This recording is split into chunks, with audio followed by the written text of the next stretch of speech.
অনেকে বলতেছে যে ব্যাংকের অ্যাকাউন্ট রেডি করেন। ব্যাংকের অ্যাকাউন্ট এখনো কোম্পানি আমাদের অ্যাকাউন্ট রেডি করতে বলে নাই এবং ব্যাংকের অ্যাকাউন্ট এখনো সাবমিট করার অপশনও দেয় নাই। সুতরাং এটা আগে থেকে সবারই মনে করেন যে আমারে ফোন করে সারাদিন অস্থির করে দিচ্ছে, স্যার ব্যাংকের অ্যাকাউন্ট খুলে চাইছে। আমি বললাম কে বলছে, আমি তো পাই নাই। আজকের যে টপিক সেটা হলো একসাথে পথ চললে বিজয় নিশ্চিত।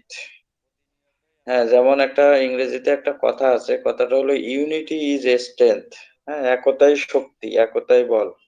তো এখন এই একতাটা আমাদের সুশৃঙ্খল ভাবে হতে হবে। বিশৃঙ্খল ভাবে একতা হইলে কোনো কিছুই কামিয়াবি হওয়া যায় না, সুশৃঙ্খল ভাবে হতে হয়। তো এখন আমরা যে বিজয় অর্জন করব, সেই বিজয় অর্জন করতে গেলে আমাদের যে দলবদ্ধভাবে সার্কেলভুক্ত থাকতে হবে, তার কোনো বিকল্প নেই। এই জন্য আমাদের নেতাকে আমি স্যালুট জানাই, আমাদের অ্যাশ মোবারককে আমি স্যালুট জানাই যে উনি আমাদের একটা সুন্দর ওয়েতে, মানে বিজয় আসার সাথে কিন্তু সুশৃঙ্খল ভাবে থাকতে হবে, তার সাথে কোনো এলোমেলো চলা যাবে না, কোনো এলোমেলো ভাবে কিছু করা যাবে না।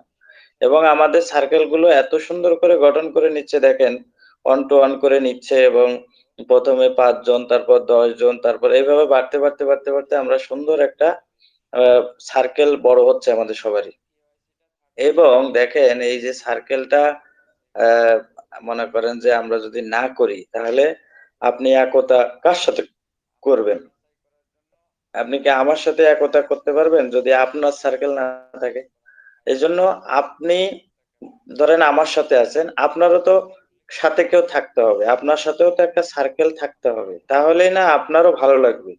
যখন মনে করেন আপনি কোন জায়গায় ঘুরতে গেছেন, ঠিক আছে? সেখানে আপনার ৫ জন ফ্রেন্ড আছে আপনার, তারা সবাই ফ্যামিলি নিয়ে গেছে। বাট আপনি গেছেন একা, একা। ঠিক আছে? তাহলে কিন্তু আপনার খুব বোরিং লাগবে। ভালোই লাগবে না। কারণ কি? ভালো লাগবে কিভাবে? কারণ আপনার সাথে তো আপনার ফ্যামিলি নাই। ফ্যামিলি যদি আপনার সাথে থাকতো তাহলে দেখেন আপনি খুব মনে করেন এনজয় করতেন, মানসিকভাবে প্রশান্তি পাইতেন। আপনার ছেলে মেয়ে যদি সেখানে থাকতো তাদের সাথে আপনার সুন্দর একটা সময় কাটতো, সুন্দরভাবে আপনার চলতেন এবং অন্যরকম একটা ফিলিংস কাজ করতো। এরকম সিমিলারলি আপনি যখন এখানে ইনকাম করবেন বা আমাদের কোম্পানি থেকে যখন আপনি আর্নিং করবেন, তখন যদি আপনি আর্নিং করতেছেন ঠিক আছে, কিন্তু যখন দেখবেন যে আপনার সাথে আরো ৫-৭ জন আর্নিং এ আছে বা আপনি আরো ১০ জনকে, ২০ জনকে, ৫০ জনকে আর্নিং এর সাথে রাখতে পারছেন বা তাদের মুখে হাসি ফোটাইতে পারতেছেন, এই যে তৃপ্তি, এই যে আত্মতৃপ্তি, এই যে আত্মতৃপ্তি আপনি জীবনেও পাবেন না যদি কিনা আপনি আপনার সার্কেল গঠনটা না করেন। এইটাই হচ্ছে মূল মন্ত্র। তো এখন ঘটনা হইলো যে অ্যাশমোভারে সারা পৃথিবীতে ৬ লক্ষাধিক ফাউন্ডিং মেম্বার নিয়ে একসাথে পথ চলতেছে, তার যে তৃপ্তি। আর আমি মনে করেন সিঙ্গেল, ওই যেমন এর আগে আমরা শুনতাম যে স্যার আমি তো জিরো ফাউন্ডার, আমার কি হবে? ঠিক আছে? সেই যে জিরো ফাউন্ডারের সিস্টেমটা কিন্তু এখন নেই। এখন কিন্তু আপনি চাইলেই এখন ২৫ জন ৫০ জনের সার্কেল গঠন করতে পারেন এবং এর জন্য আপনাকে বাধ্যবাধকতা রাখে নাই যে তারা ফাউন্ডার হতে হবে। তারা আপনার নরমালি আপনার বন্ধু-বান্ধব, ফ্রেন্ড সার্কেল হইলেও হবে। তারা আউট অফ ফাউন্ডিং মেম্বার হইলেও হবে।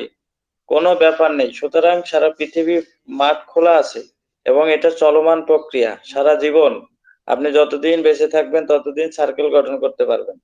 এবং আপনার এই যে একটা সার্কেল গঠন করবেন, সবাই আর্নিং করবে, আপনার আইডিতে যে আর্নিং হবে সে আর্নিং আপনার ফ্যামিলির সবাই মনে করেন জেনারেশন টু জেনারেশন আপনার এই অর্থ ভোগ করতে পারবে এবং আপনি টাইম ফ্রিডম পাবেন। আপনি না, শুধু আপনার ফ্যামিলি জেনারেশন টু জেনারেশন তারা টাইম ফ্রিডম পাবে। এরকম একটা ভিত্তি সম্পন্ন একটা কোম্পানির সাথে এরকম একটা ভিত্তি তৈরি আমরা করতেছি এখন।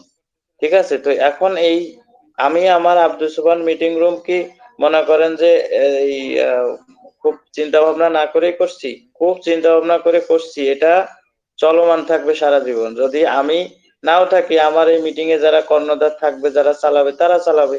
ঠিক আছে? কিন্তু এটা চলমান থাকবে। ঠিক আছে? আমি যদি মারাও যাই তাও চলমান থাকবে। তো এখন এটা একটা সুন্দর সিস্টেম। এখানে অনেক অ্যাডমিন থাকবে, পর্যায়ক্রমে অ্যাডমিন বাড়তে থাকবে।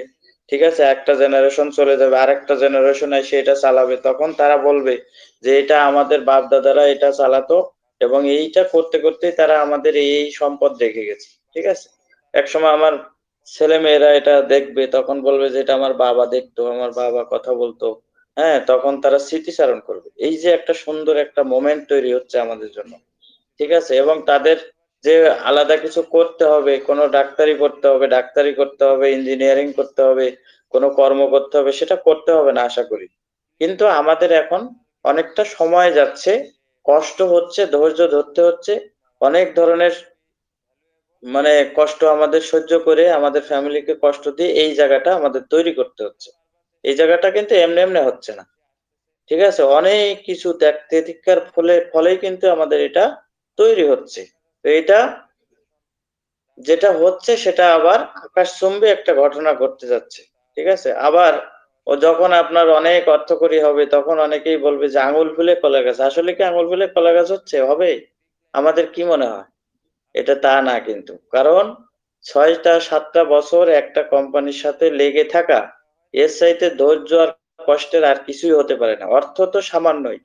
১০,০০০ ৳১২,০০০ এই টাকা তো মনে করেন যে অনেক সময় দেখা যাচ্ছে যে আপনার মোবাইলটা বা ডিভাইসটার দাম হয়তো ৳২০,০০০ আপনার মোবাইল পড়ে যেয়ে পানিতে পড়ে যেয়ে নষ্ট হয়ে গেছে। ১ মিনিটেই শেষ। আপনার কাছ থেকে হয়তো পকেটমাররা নিয়ে গেছে। ১ মিনিটেই শেষ। তো এইরকম ভাবে সেটা হতে পারে। শেষ হয়ে যেতে পারে, অর্থ চলে যেতে পারে। কিন্তু এই যে ধৈর্য, পরিশ্রম এটা কিন্তু ধরতে হইছে। এটা কিন্তু পরিশ্রমটা আমাদের করতে হচ্ছে। এর জন্যই আমাদের আজকের আমরা এই পর্যায়ে আমরা আসতে পারছি এবং আমাদের এই জায়গাটা তৈরি হবে। এবং আমরা এই জায়গাটা এই ফলটা আমাদের আসবে। আমরা এই ফলটা ভোগ করতে থাকবো। তো এখন এই হলো আমাদের পরিস্থিতি।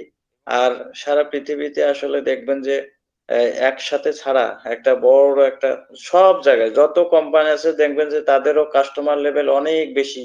ঠিক আছে? একজন একটা ধরেন অনলাইন পোর্টাল খুলে ব্যবসা করতেছে। তার অনেক কাস্টমার। আবার দেখবেন একজন সেলিব্রিটি তার অনেক ফ্যান ফলোয়ার। সে একটা ভিডিও ছাড়ে, সেখানে সেই ফ্যান ফলোয়াররা দেখে এবং সেখান থেকেও তার আর্নিং হয়।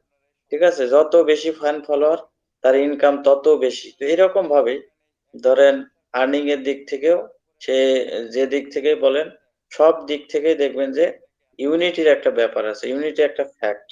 ঠিক আছে? একতা, একসাথে চলা এগুলোর একটা ফ্যাক্ট কাজ করে। কিন্তু যখন আপনি দেখবেন যে আপনি একা তখন আপনাকে একজন চড়-থাপ্পড় দিতেও কিন্তু দ্বিধা করবে না। কিন্তু যখন দেখবে যে আপনারা আপনার ফ্যামিলি থেকে ৮-১০ ভাই, তখন ৮-১০ টা লাঠি মনে করে আপনাকে কিছু বলতে সাহস করবে না। এটাই হচ্ছে একতা। এটাই হচ্ছে একতার বল। ঠিক আছে? যেমন আপনার এলাকার মধ্যে আপনি চিন্তা করে দেখবেন যে আপনারা ভাই ব্রাদাররা যদি মিলে ১০ টা লাঠি থাকে, তাহলে কিন্তু অনেকেই আপনার কিন্তু কি মানে সাহসই পাবে না আপনাকে কিছু বলার। এরকম ভাবেই মনে করেন সবাই আপনাকে সমীহ করবে। তো এইজন্য এটা একটা বল এবং এটা একটা শক্তি এবং এটা একসাথে থাকলে বিজয় নিশ্চিত। বিজয় আসবেই। সফলতা আশা করা যায় এবং আসবেই। ঠিক আছে? এছাড়া সফলতা আসবে না। তো আমরা একটা সুন্দর সুশৃঙ্খল এবং এই পৃথিবীতে অত্যাধুনিক একটা টেকনোলজি কোম্পানি নিয়ে আমরা আছি। তো সেক্ষেত্রে এখানে আমাদের নিশ্চিত আমরা বিজয় অর্জন করব এবং যেহেতু সেরা একটা প্রযুক্তির সাথে আছি সুতরাং আমাদের ওয়ারিড হওয়ার কিছু নেই। আবার কিছু কথা আমার বলতে হচ্ছে সেটা হচ্ছে যে দেখেন আমাদের অনেকেই অনেক ধরনের প্রোপাগান্ডা ছড়ায়। প্রোপাগান্ডা মানে গুজব। এই যে গুজবগুলো বাজারে ছড়ায়, এই গুজবগুলো কিন্তু আমাদের অনেক ক্ষতি করে। কিরকম ক্ষতি করে? যে অনেকে বলতেছে যে ব্যাংকের অ্যাকাউন্ট রেডি করেন। ব্যাংকের অ্যাকাউন্ট এখনো কোম্পানি আমাদের অ্যাকাউন্ট রেডি করতে বলে নাই এবং ব্যাংকের অ্যাকাউন্ট এখনো সাবমিট করার অপশনও দেয় নাই।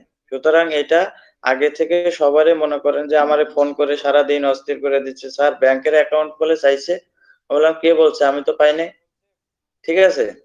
তো আমার তো ব্যাংকের অ্যাকাউন্ট আছে ২-৩ টা। কিন্তু আমি তো এখনো কোনো অপশনই পাইলাম না। আপনারা কোথায় পাইলেন? আমারে একটু দেখাবেন? কিন্তু কেউ দেখাইতে পারে না। কয়, "না, না বিভিন্ন জায়গায় শুনতেছি যে এরকম ব্যাংকের অ্যাকাউন্ট লাগতেছে।" ঠিক আছে? আবার অনেকে অনেক ধরনের কথা যে এই মাসের ১৫ তারিখে নাকি কি একটা হইতে চাইছিল। ঠিক আছে? আবার অনেকে বলতেছে জানুয়ারির মধ্যে অনেক কিছু হয়ে যাচ্ছে। তারপরে ৩-৪ মাসের বা কত মাসের জানি আমাদের ক্ষতিপূরণ দেবে। সেই ২৩ সাল থেকে শুরু করে এখন পর্যন্ত যে ক্ষতিপূরণ সেটা বলে দেবে। এ সমস্ত কথা হলো গুজব। এ সমস্ত কথা কখনোই বলে নাই। ঠিক আছে? সুতরাং এসব কথা বলে মানুষকে বিভ্রান্তি করার কোনো মানে হয় না। আমরা এই বিভ্রান্তি থেকে গুজব থেকে সবসময় দূরে থাকবো, তাহলে আমরা শান্তিতে ঘুমাইতে পারবো। আদারওয়াইজ আমাদের মধ্যে সবসময় একটা ভীতি কাজ করবে, একটা আ নেগেটিভিটি কাজ করবে।